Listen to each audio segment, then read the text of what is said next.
Marion Blumenthal Lazan vividly recounts her childhood experiences in several Holocaust camps in Perfect Pebbles, a Holocaust story.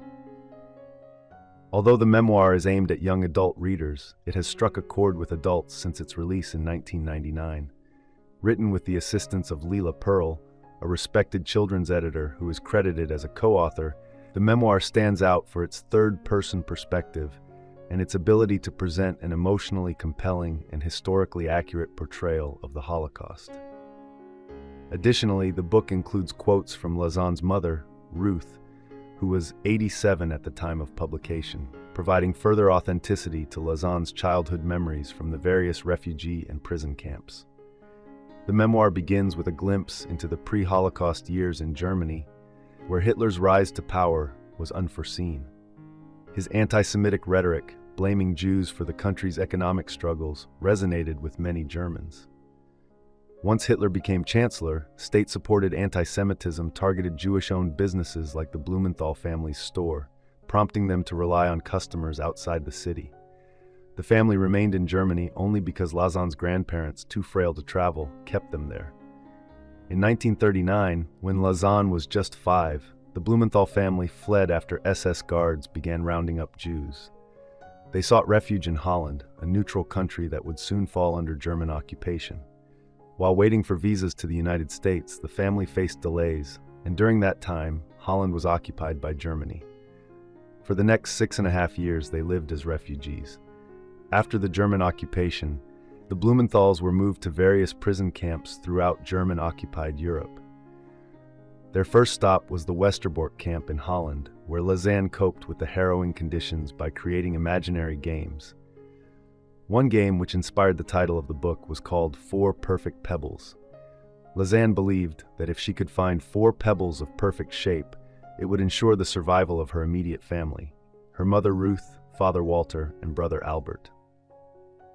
Amid the looming threat of mass extermination, the family never knew whether the showers they were forced to enter would release water or gas. Ultimately, they were transported to the notorious Bergen-Belsen camp in Germany, where they endured 2 more years of suffering, plagued by disease and the constant danger of violence from both fellow prisoners and German soldiers. Lazan shares the chilling experience of strangers being forced to share twin bunks under brutal conditions, further illustrating the inhumanity and desperation of life in the camp.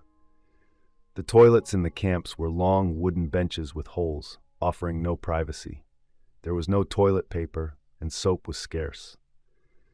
Throughout her childhood, Lazan and the other prisoners were forbidden from brushing their teeth. The camps were designed to strip away the dignity of their inhabitants and amplify their suffering. Lazan acknowledges that her experience was less harrowing than others, especially those torn from their families.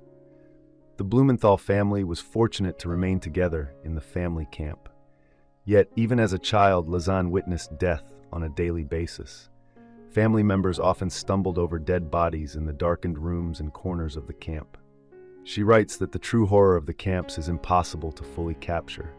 The constant stench of death, the lice-infested clothing, and the ever-present knowledge that death could come at any moment. At Bergen-Belsen, Lazan recounts the rampant disease, the famine, and the brutal beatings that claimed the lives of half the prisoners.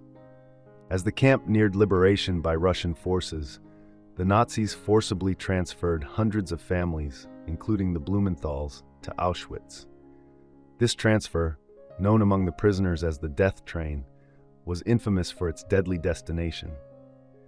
The prisoners were aware that the war was turning against the Germans when they were ordered to surrender their civilian clothes, so the German troops could disguise themselves as civilians to avoid retribution. With German communications in disarray, the death train was delayed, and the prisoners were stuck on the train for 2 weeks with little access to food or water. When the train finally arrived at its destination, the Russian forces had already liberated the prisoners.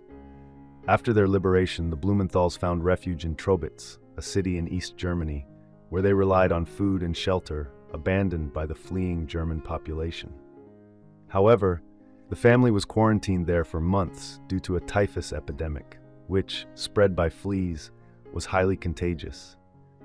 Tragically, a third of the Jewish population died, including Lazan's father, Walter. Once the family was cleared to travel, they moved to Holland and waited for 3 years to gain permission to emigrate to the United States.